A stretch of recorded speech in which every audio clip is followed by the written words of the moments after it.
The hustle and grind private practice is not going to survive 2026. So if you want to make sure that your doors don't close, come on in and let's talk about what you need to do. These three things are definitely going to make it hard for you if you've been a solopreneur, if you've built your business from the ground up, you've been bootstrapping it, you're the admin staff, you're the insurance staff, you're the consultation staff. If you're doing it all, this is going to be really hard for you to compete with. So these three things you need to be aware of.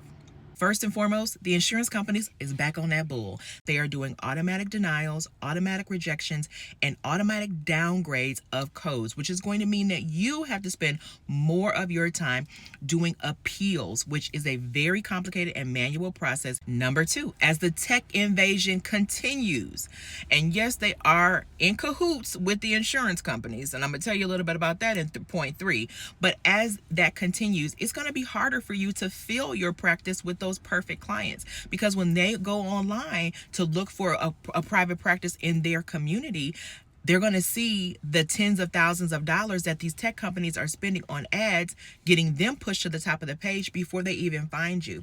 And yes, they are specifically targeting some of those zip codes where there's maybe only one or two practices to make sure that they can stand out online. And number three, remember how I told you about the tech companies being in cahoots with the insurance companies? Yeah. So as you are wanting to grow into maybe a group practice to serve more people in your community, it's going to be harder for you to find qualified staff, because yes, we still have a shortage, but here's what they're doing, y'all. They are offering $80 to $100 for mental health providers in some instances.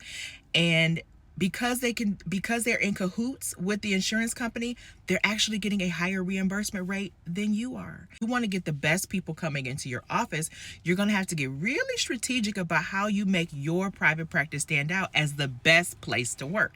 Because the gag is, over on that side of the table, I hear that you are working really hard for that $80 to $100.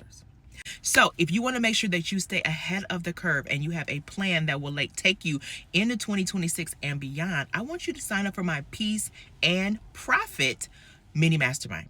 It starts on November 3rd. I've only got room for 30 people, because this is not going to be one of these massive Zoom rooms with hundreds of people, pages that you're scrolling through. Nobody actually gets any direct feedback. This is you and me and a few of our private practice besties chatting about how to grow our business. I'm going to show you some of the systems that we currently use that has allowed us to stay in business for 15 years.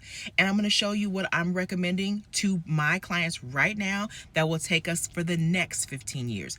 All you got to do is follow the instructions and make sure that you join us, because we are kicking off November 3rd.